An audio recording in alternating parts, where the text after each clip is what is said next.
Well, this is considered to be the seventh night of bombardment. As night really arrives, the sound of the Israeli drones get much more louder, bringing more warnings that you might be the next target for them. So the majority of Gazans are living in fear and they're great desperate.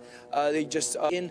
They don't want to lose any of their beloved ones. They want to get out from this escalation. Despite the great losses in properties, like you are talking about, 10,000s of Palestinian houses were completely destroyed due to the Israeli strikes. And it's also important to mention that Gaza Strip right now has no electricity. Like a few number of hospitals are conducting its medical operations by investing and saving every single effort in the electric field in order to be able to complete and serving patients. They are now without Palestinians inside the Gaza Strip. They are now without enough supplies of food, without enough supplies of electricity, and they even have no access to travel abroad or even to evacuate more, simply because the both of the Gaza Strip borders and both sides were shuttered by both authorities. Okay, thanks so much for the update. Tarek Abu Azoum in Gaza for us. Marwan Jalani is the Director General of the Palestine Red Crescent Society and has told Al Jazeera the international community needs to act now. We did issue actually a statement early this morning, and we called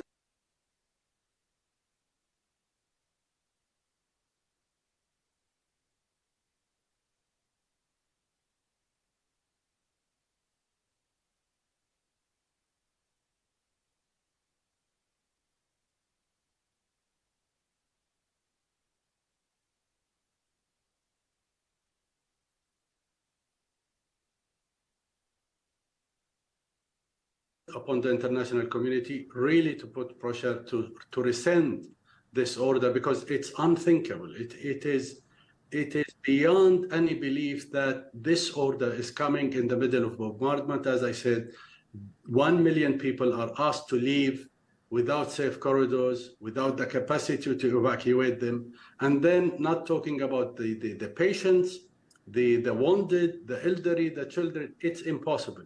So we also called on the international community to put pressure. If this order is not rescinded, and because right now, and there is only a few hours left for this deadline, people are still in Gaza. As I said, we have 2,000 people in our hospital. They are not going anywhere.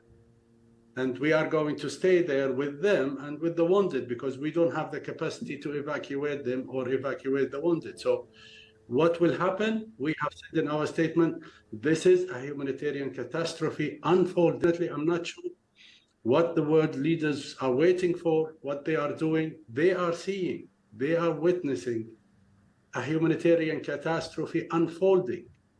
I don't think they need to wait after what we see. The intervention should be now and immediately. A group of journalists, including an Al Jazeera team, has been hit by an Israeli strike in southern Lebanon. Reuters cameraman Issam Abdallah has been killed. Journalists from AFP were also hit in Alma al-Shab near the Israeli border. They were in a car when they were hit, as Peter Stemmet reports. This is what's left of the vehicle used by a group of journalists. They were struck while covering the escalating tensions near the southern Lebanese border with Israel. Reuters cameraman Issam Abdallah was killed, while Al Jazeera journalists Carmen Jokhadar and Eli Brachia were injured and taken to hospital. This is what happened. All journalists were here together. It's a type of safety measure. This is to make sure that both the resistance and Israel know that we are journalists and in one location.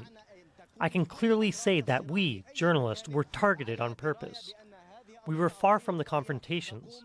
The confrontations are up this hill over the horizon, where the fires are.